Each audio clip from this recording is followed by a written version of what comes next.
Well, if in recent times you're listening to the commentaries of most Nigerians, there is now a process of judicial rascality. Because if the Supreme Court condemns all the processes, especially the rendition that brought him back to Nigeria, and you're not asking that he goes back to the court of, Federal High Court for the trial to start, I feel it's a lot of injustice. It's a lot of injustice in all forms of jurisprudence. So all I would say that we just leave it in the hands of God at the end of the day. How can somebody, it's difficult to make a comment because when you listen to the judgment when it started, it was clear that they accepted the illegality committed by the federal government of Nigeria in all aspects of it.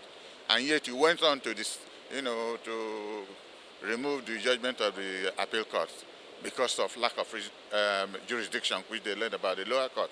I don't think that is fairness in any consideration, but they say that they are final because it's the Supreme Court. They are also infallible because it is the final court of the land. So we'll go back to the Federal High Court and hopefully we'll probably request that a bail is granted at that level. So for me, it's a win-win affair. At least something has seriously started, and I hope that the process at the Federal High Court will be, that will be expedited so that the young man can come and be useful to his society. But the only unfortunate thing is that the insecurity in Nigeria, and especially in the southeast, will be worsened off because people don't believe what is happening in this country anymore. So if the Supreme Court of Nigeria is not even looking at the implications of what is going on, Boko Haram is on, bandits are on, IPOD is on. So where is the country that we're all looking forward to? May God bless this country. Thank you very much. Sorry? For those who do not know, your name for the camera, sir. Your name? I'm Chief Dan Ulasi.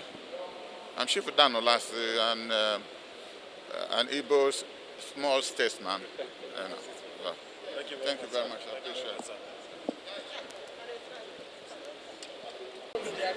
Yes, my name is Right Honorable Obi Agocha, representing the good people of Ikuano, Umuahia North, Umuahia South Federal Constituency of Abia State. I am the direct representative to Mazi Nnamdi Kanu.